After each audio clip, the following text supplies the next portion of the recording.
Hello friends and welcome back to the Hippo class. My name is Miss Kattia. This is Gloria. And today we have something new to talk to you guys about. Today our topic is parts of a flower. Before we get started, we should sing our good morning song. Let's see. Good morning, how are you? How are you? Very well, thank you, very well, thank you. What about you? What about you? I hope you guys are doing very well this morning. Let's see, let's start by moving our board a little bit closer so we can see much better. So like I said, our topic is parts of a flower. The very first thing a flower needs to grow is a seed. And seeds are planted in the soil. So let's start by drawing the soil. When you plant a seed, the first thing that starts to come out are roots. The roots pop out of the seed and they grow downwards and out. The roots act like an anchor. An anchor is something that keeps something else from moving away. So our seed, even though it's underground, it knows which way is up. All plants grow upwards because they want to be able to see the sun. Let's draw a sun right over here.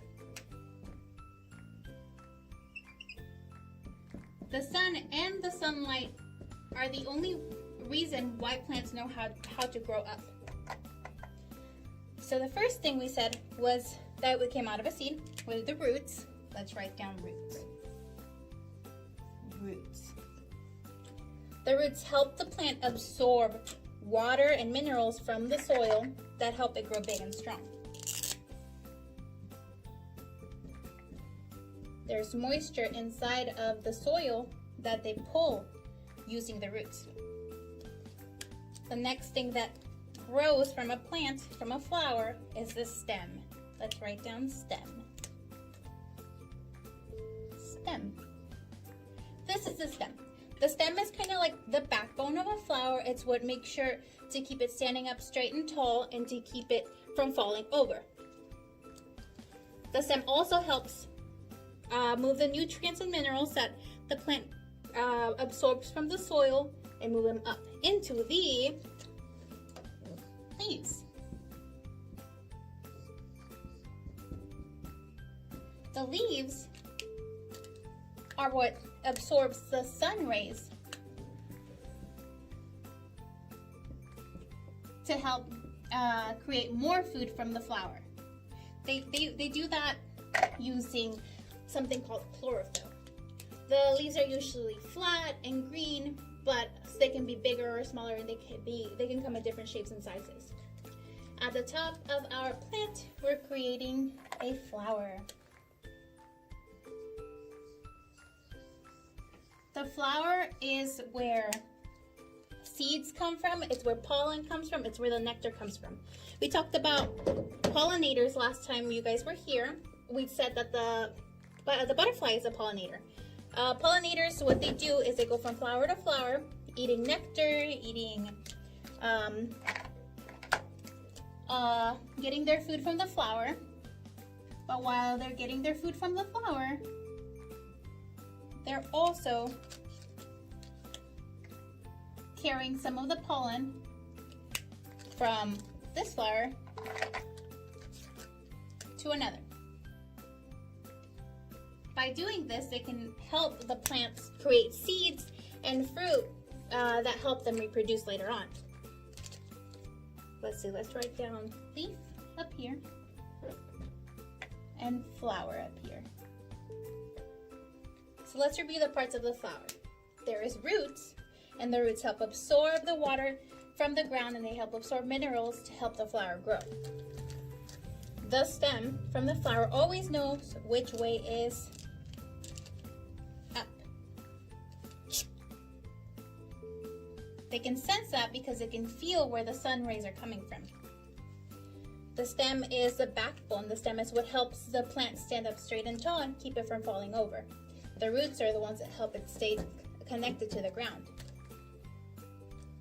So roots, stem, and then there's the leaf. The leaf is what helps absorb the important parts of the light that they need to get more food.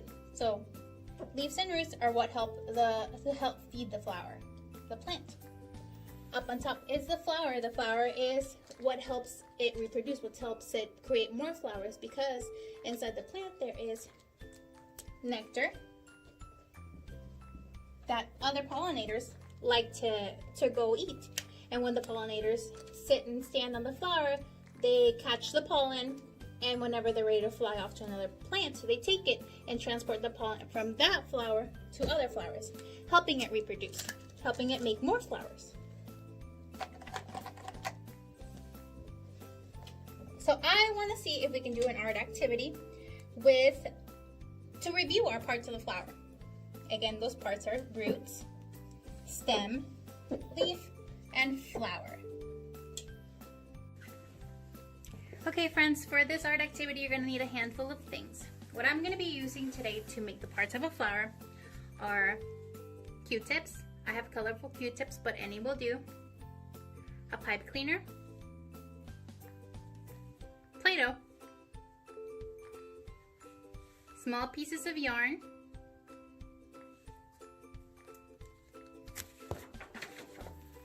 a brown crayon, green construction paper, and scissors and glue. The first thing you're going to do is draw a brown line across the bottom of your paper, and that's going to be the top of your soil. I'm going to make it a thick line to show that it's the soil part. So at the bottom, whenever you plant a seed, the first thing that comes out are the roots. Our yarn is going to be the roots. I'm going to put a bit of glue at the bottom, a couple of lines of glue to spread out my roots. My roots are going in all of the directions, just like they spread out on their ground, they're going to spread out on my paper. So those are the roots. The next thing that sprouts out of the ground is the stem. This is going to be my stem. I'm going to cut it just so that it's not too tall. Perfect. I'm going to make a line going up to connect my stem to the roots. So I have roots for my plant, I have a stem for my plant, and I'm going to work on the leaves. For the leaves, I just need a small piece of green paper that I'm going to fold in half, and I'm just going to cut into a bit of an oval shape with a spike on one side. And then I'm going to have 2 leaves. I'm going to put one on either side. 1, 2. Like we said, the roots are what helps get nutrients from the ground and water and help it anchor it to the soil to keep it from falling over. The stem is strong and sturdy, and it keeps it standing straight. And the leaves are what gets the right type of light, the right type of food from the light of the sun. The next part I'm going to work on is the flower.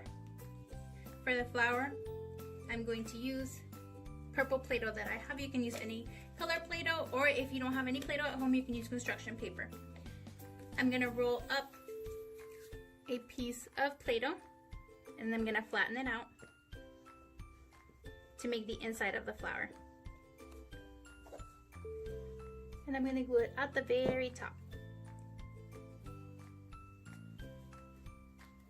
And for my petals, I'm going to be cutting Q-tips in half.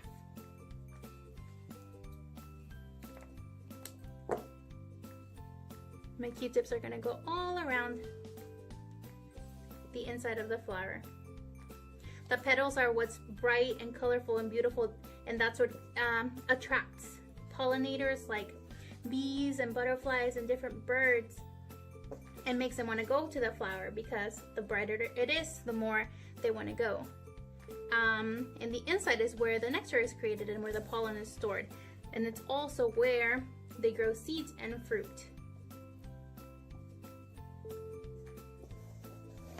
Let's see how our flower turned out.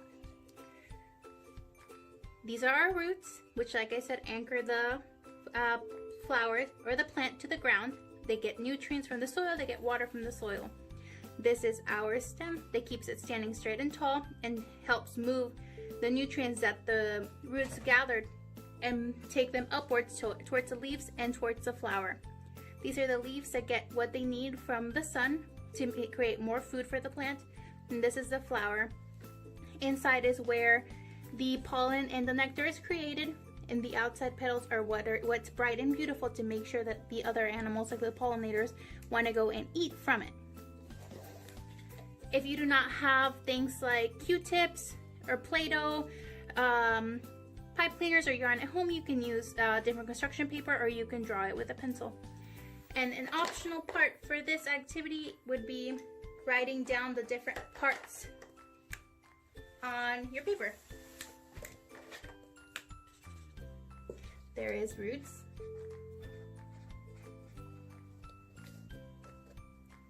stem, leaf, and flower.